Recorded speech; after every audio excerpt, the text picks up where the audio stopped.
Good morning. This is Writers Not Writing Podcast, your weekly book podcast filled with amazing writers taking a break from their craft to talk about the one thing they love to do. This is our very first episode. We are recording the week of the 11th of December. I am Pirrip, and joining me today for a discussion is Tom Leveen, and I have the wonderful chance to interview Mark Adams. There has always been this split in the writing community on whether or not writing could be taught. Some favor the idea that writing can't actually be taught, while others believe it's just something you're born with. Joining me today to help tackle this question on whether or not writing can be taught is a creative writing teacher and author of over 11 novels and a comic book series, Tom Leveen. Thank you so much for joining me today. Absolutely. Thanks for having me. All right, so we're just going to jump right in, all right? So, Yeah. Do you believe that writing can actually be taught? I think the craft and skill of writing can be taught, yes. I believe that every human being is a natural storyteller. It's something that humanity has been doing for eons now. It just is part of our DNA. It's what we do. We tell each other stories. So we don't need to teach that part. We don't need to learn how to tell stories necessarily. It kind of comes very naturally to us. But just because we can tell stories doesn't mean all of us, should necessarily write a book that is destined for the shelves in Barnes & Noble. That's a completely different skill set. Now we're talking about craft, and that is something that I think can be taught, yes, and improved upon from kind of where we start. I think it can, but it also requires to get to a place where if we're talking about publishing something that we want to sell to somebody, if we're talking about, a marketable book or novel, that requires a very serious passion, a very serious dedication. And if you as the student are bringing that to the table, then yes, absolutely. I think the skills and craft can be taught. So you think there's like the vision in writing, that you have the writing skill as itself, and then you have the craft of writing? I think so, yeah, because there are things, kind of like technical aspects to the job that I didn't know until after I'd sold my first book. And I think I learned more about craft in the 5 years after that first book than in the 20 years prior to it. Because if we're talking about something that we want to sell as opposed to just share, I think, then there are specifics and techniques and very technical kind of things that go into a book that Random House is going to publish versus how you and I are going to talk at a restaurant about our day or something like that. It's very, very different skills. And so how long have you been teaching yourself? I started teaching kind of on accident. I mean, I've been teaching people various things since right out of high school. My background was in theater. Did that for about 22 years. And so I taught like stage combat and acting classes and improv classes and things like that. So I had some teaching background already. Then when my first novel, Party, came out, it was probably like maybe 2 or 3 months after it came out that I got my first phone call from a high school. And an English teacher said, "Hey, would you come teach my kids some stuff?" And I was like, okay, sure. And I had no idea that was kind of part of the package.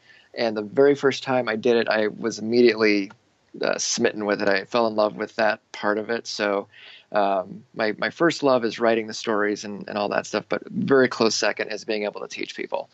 So I would say the short answer is this is 2017. So about 7 years now I've been teaching writing. And do you feel like your background in theater helped you hone in on your writing abilities? Absolutely, 100%. I would, in fact, recommend to all of my students that if they have the opportunity, they should either take a theater class or be part of a theater group, even if it's just for like the run of one show. But you don't have to act, you don't have to direct, you don't have to do anything like that. But be in a position where you can be at the rehearsal process and watch and listen to actors chew over scripts and try different ways of saying lines and doing things like that. Because after 2 decades of that, the dialogue in particular really just gets into your bloodstream in ways that it doesn't if your only experience is with the written word. Because in theater, all we have is the spoken word. That's where that's all we have to work with most of the time.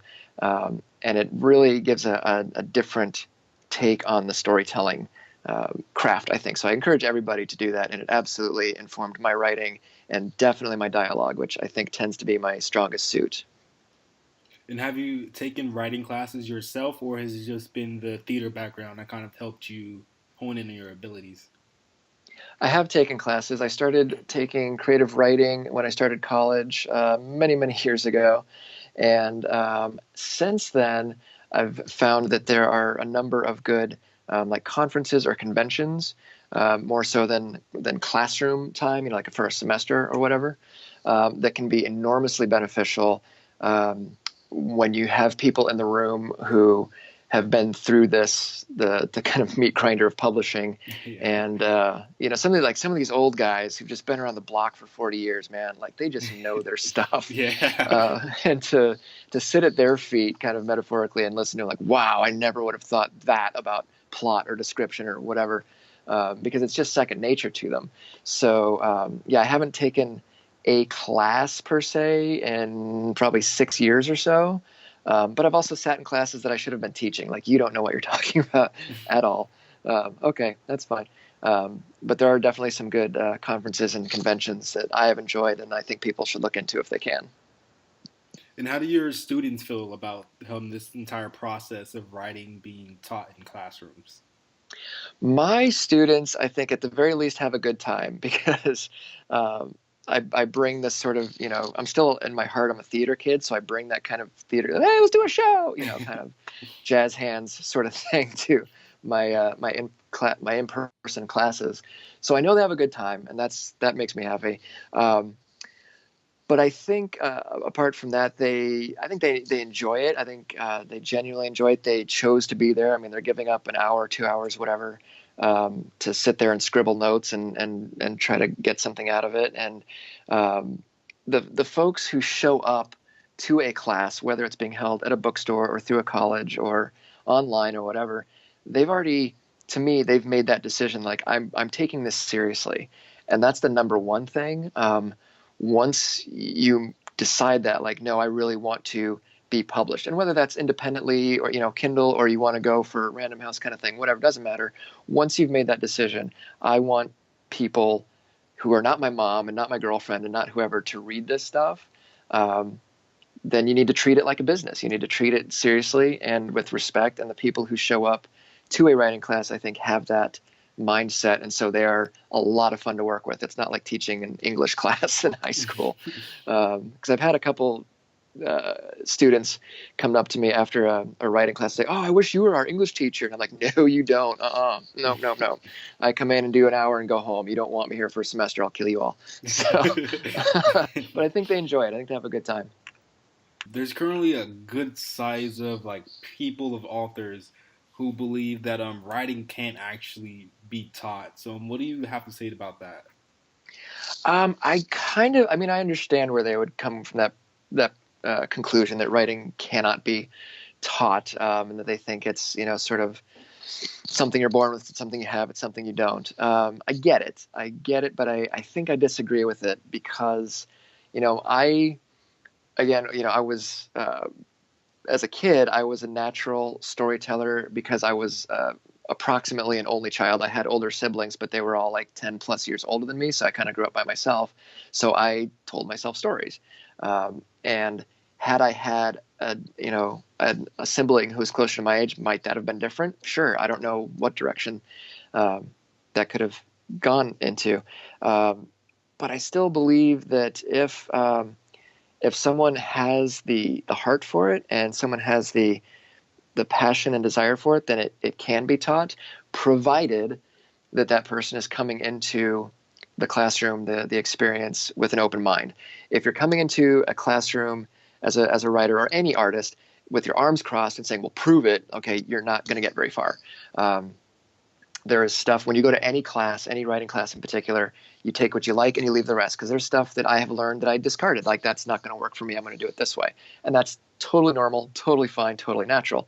But coming into it with I can write whatever I want because people publish crap all the time, so I can do better than that. Like, Yeah, you probably can, but there's more to it than that. So if the student is coming with a willing mind and heart to see what those who've gone before have to say, then yeah, I think they absolutely can be taught. Yeah, Do you feel like the best thing going into would have to be a clear, open mind that's open for criticism?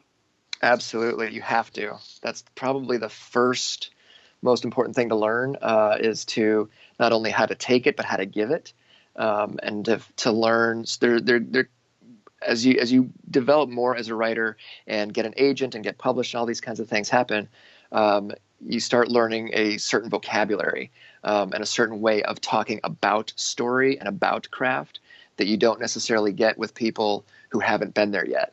And so having that kind of open mindedness of like, well, what is instead of just someone saying, well, I didn't like it. Okay, that doesn't help me. Tell me the specifics. Like, was it the pacing? Was it the dialogue? Was it this, that, the other thing?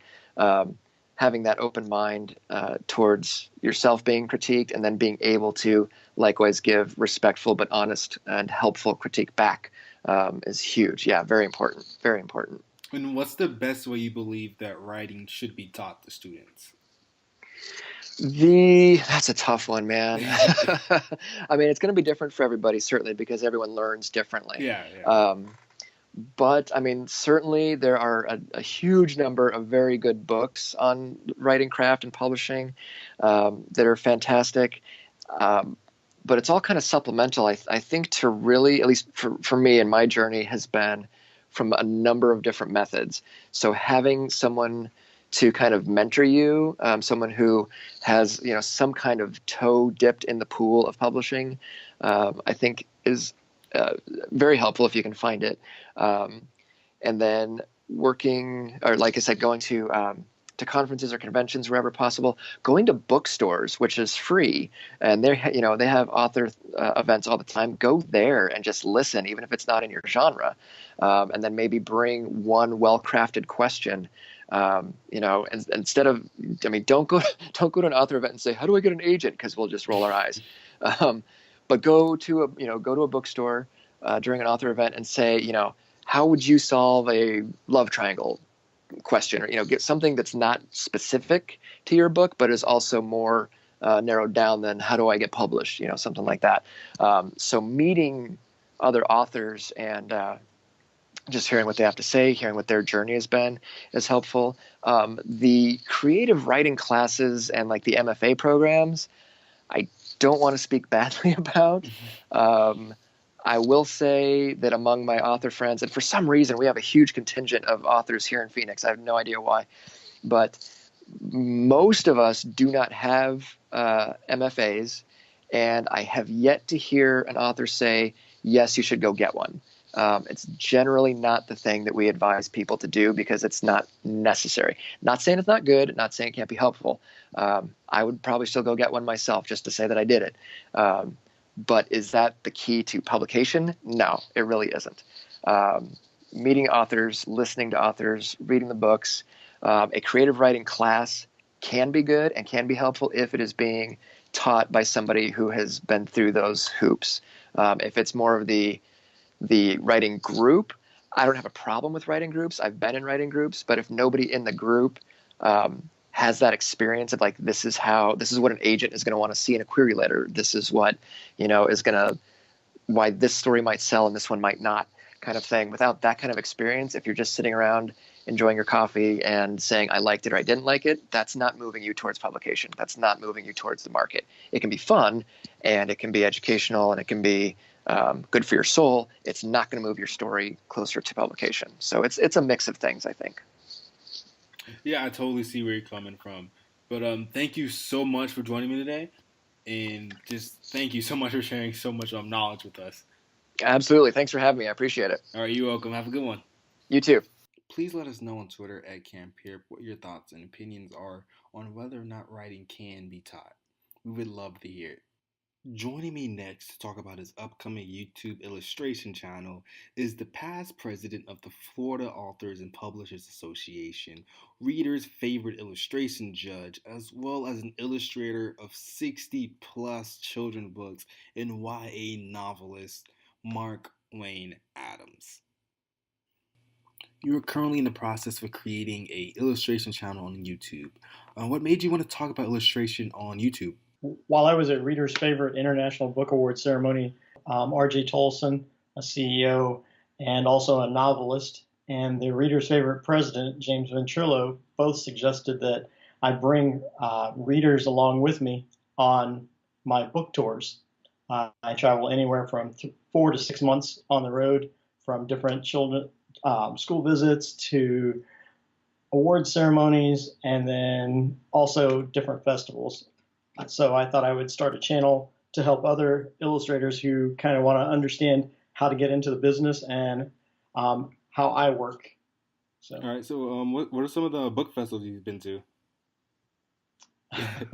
almost every book festival on the East Coast. But so Miami Book Festival, Decatur Book Festival, which is near you. I there frequently. That's one of the largest independent book festivals that I attend. The Kentucky Book Fair, the Soki Book Festival, Nashville's Book Festival, the Southern Festival of Books. You name it, I go there. Which one's been your favorite stop so far? I really like Decatur, and the reason I like Decatur Book Festival is because it kicks off the season. My busiest time is between September and December whenever I'm traveling on the road. And whenever I show up in Decatur, I know it's about to start again. So how long have you been an illustrator? I've been an illustrator. My first children's book I illustrated back in 1995. And the person didn't pay me. So I said, you know what, I'm not going to do this. So I've worked for Disney, SeaWorld, was an art director, and managed a printing company. And when I was 36, which was 2008, I bumped into a publisher and I illustrated 2 books within 45 days. And 10 years later, I've illustrated over 60 different children's books that have won over 100 different picture book awards. And, you know, it just, when you're getting paid for something that you enjoy, I mean, it's a huge reward. So it took me from 95 until 2008 to figure out how to make money. So what are you looking to accomplish with your new channel? Well, what I'd like to do is help other illustrators overcome that distance, that gap from that I had to work on from 1995 until 2008. Because whenever I started in 2008, I had no illustrator friends that were doing what I was doing or wanted to do what I was doing. And so my only resources were publishers. So I learned from different publishers, printing companies, and everything I learned from them helped me become a professional illustrator. And whenever I say professional illustrator is I get paid to draw, and I draw because I'm getting paid. So. And what's been the funnest thing to draw so far? I think my most favorite book has been Jilly That's Silly. And that book has won 8 different children's book awards, but it's not that's not the reason why it's my favorite book. It's my favorite book because I illustrated it when I was in Costa Rica on vacation. And every morning around 6 a.m., I would get up and go to the rooftop deck of our villa, and I would look over the Pacific Ocean, and I would sit there and work on this project until my family was ready around 11 o'clock in the morning. And then we would go out on excursions, and, you know, just sitting there in that space and working and enjoying it and getting paid and also being on vacation at the same time, it was so much fun. And I remember those illustrations because I carried them with me all across Costa Rica. So when can we expect the YouTube channel to come out? It's going to come out in January. So I've already started pre-recording some of the episodes, so it'll kick off come January. Oops, sorry about that. Oh, that's all right, man. So it's going to come out in January? Yes, I'm targeting January the 2nd. I've already pre-recorded some of the episodes. All right. So as well as your work with illustrations, you actually have a whole category of children's novels. What led you there? Well, my readers grew up. As a children's book illustrator, most fans are non-readers up to around 3rd grade. And once they get into 3rd through 5th grade, they pretty much just stop reading children's books because, you know, the schools are driving them to read chapter books and larger novels. So what I did was I decided to grow up with my fans. Not that series. I wrote them all at the same time. That way my readers will get a book every 6 months instead of having to wait every 12 months for a new book. And what's the process like with actually writing your novel versus illustrating? The process is similar to illustrating. As an illustrator, most people think that we just pull up a sheet of paper and just start drawing as soon as we read the story. My process is I work it out in words with the author. If they write a book about a tree, I ask them at least 3 questions about the tree. First, what type of tree is it? Second, where does it grow? A tree in Florida is totally different from a tree in Georgia because we have palm trees here. You guys don't have very many palms there. No. So I ask these questions and I work it out in words before I ever draw a picture.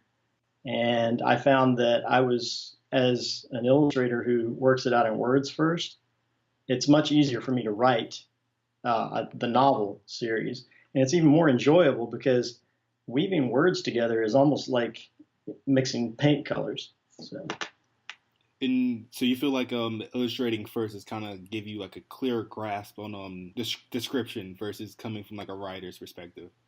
Right. And from the illustrator, I can see it visually, my entire story, but now I have to put it down in a different medium, which is words. And I've worked with over 20 different authors, award-winning authors, and these people have like boosted, my writing style and, my confidence as a novelist.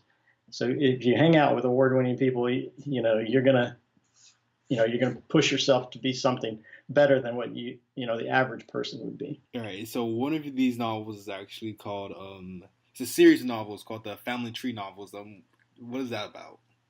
So I picked the Family Tree novel series. When I was a kid, every summer I hung out at summer reading at the public library. My family was into free events, so they stuck me in every single summer event that was free. And each year I would read, and I would read about different places because I grew up in a town of 2,500 people on a dirt road 8 miles out of town. So there was nobody around.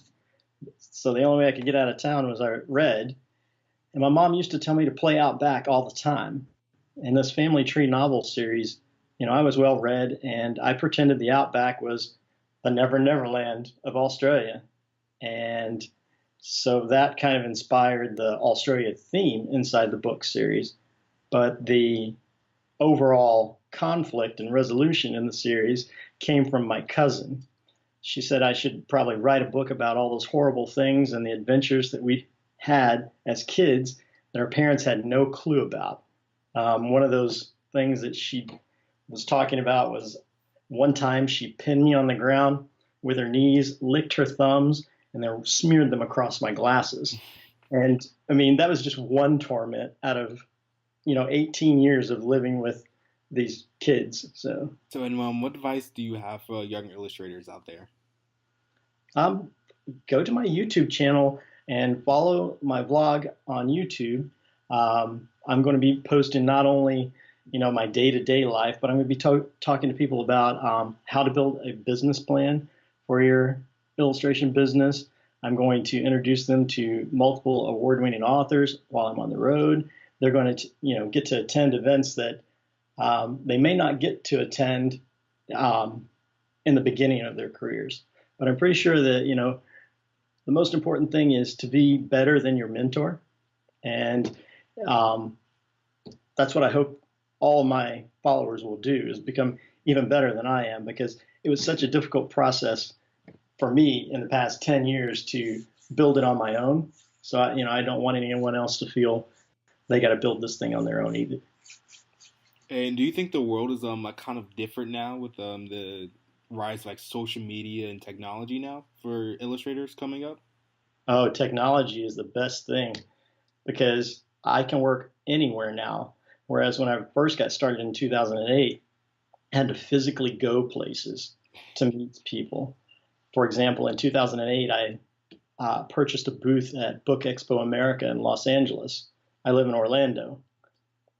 I went there because that's the largest group of publishers. And if I find one publisher, that publisher publishes multiple books. So I figured if I got one publisher from that event, then I would be set in this business. and it was $2,500 just for the booth, and then it was another $2,500 by the time expenses and travel. It was a costly expense, but I got 22 valid contacts, and I've been working with some of those contacts since 2008. That's a huge investment. Whereas now, all I have to do is go on LinkedIn, Twitter, any one of these social media platforms, and I can find a client in a matter of minutes. And what do you feel like is the best social media that's worked well for you? It's hard to say which one is the best because I use each one for a different reason. Mm-hmm. And for example, Instagram is basically, I just share some of my artwork on Instagram. Facebook, I share different events, and I let people know if I'm going to be in a certain location. And then Twitter is just kind of a supplemental social media platform for me because it's basically like texting with a large audience. Thank you so much for stopping by and just sharing so much knowledge with us. All right. Thank you. Thank you. Thank you all so much for listening to today's show. You can find links to everything and everybody mentioned in today's podcast at campirrip.com/writersnotwriting. See you all next week.